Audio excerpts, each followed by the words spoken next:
Мен қызғанам, салыстырамын, өзіме көңілім толмайды, бәріне көңілім толмайды. Осындай нәрсе кімге таныс? Сәлем, сіздермен Алтынай психолог.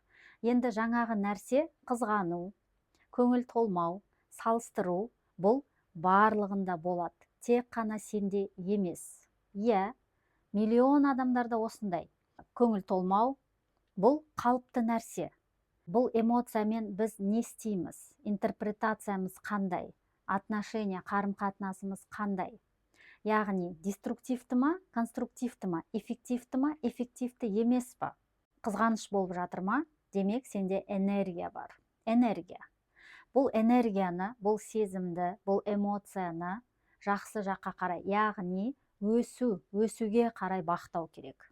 Әсіресе мына семьялар, отбасылар, ерлі-зайыптылар, әйелі басқа отбасымен салыстырады. Күйеу өзін әйелін басқалармен салыстырады. Сөйтіп бесконечная гонка. Басқа отбасыға осындай қызғанышпен қарайды да, анау керемет, бұлар біз сияқты ұрыспайтын шығар. Бұларда біз сияқты проблема жоқ шығар деген сондай психологиялық тұманда жүреді. Бәрінде проблема бар, бәрі де ұрсады.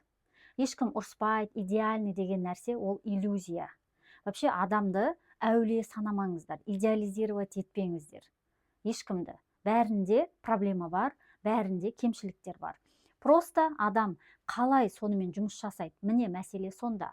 Бұл эмоциялар точка роста, яғни сені өсіретін нәрсе ғой. Неге біз салыстырып кетеміз? Неге біз көңіліміз толмайды? Неге біз қызғанып кетеміз?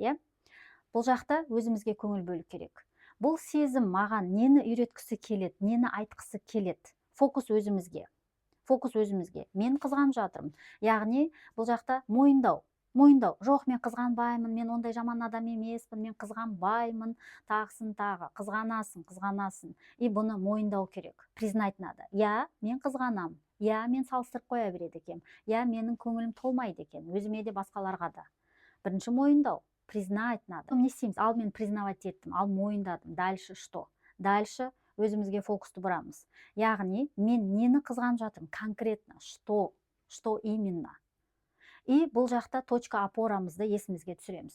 Менде қызғаныш болып жатыр ма? Демек, менде энергия бар. Мен өсуге, мен дайынмын. Яғни, менде өсетін энергия бар. Бұл мені өсіреді. Просто бұны сен қай жаққа қарай бағыттайсың? Өсуге бағыттасаң, бұл сені өсіреді. Ал егер кері тартып, көңіл толмай, одан бес-бетер психологиялық тұманда шиеленісіп, шатасып қалсаң, бұл сені өсірмейді. Бұл керісінше сені артқа тартады да.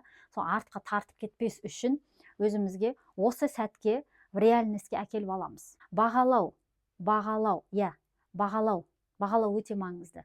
Өзіңді, отбасыңды, адамдарды, өміріңді. Яғни бүткіл фокус, когда өзінде болған кезде, сен өсесің, сен дамайсың. Ал когда фокус басқа адамда, басқа отбасыда болған кезде, олар өседі, олар дамиды.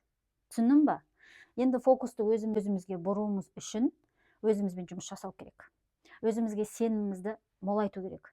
Сенімді арттыру керек. Өзімізге деген сенімді арттыру керек. Точка опора. Опора не? Өзімізге өзіміз опора болу керекпіз да. Сол кезде сен салыстырмайсың, сол кезде сен қызғанбайсың, сол кезде сен өзіңе көңілің толмайды деген болмайды. Сол кезде салыстыру деген болмайды. Неге? Өйткені точка опора. Точка опора кім? Өзіңсің.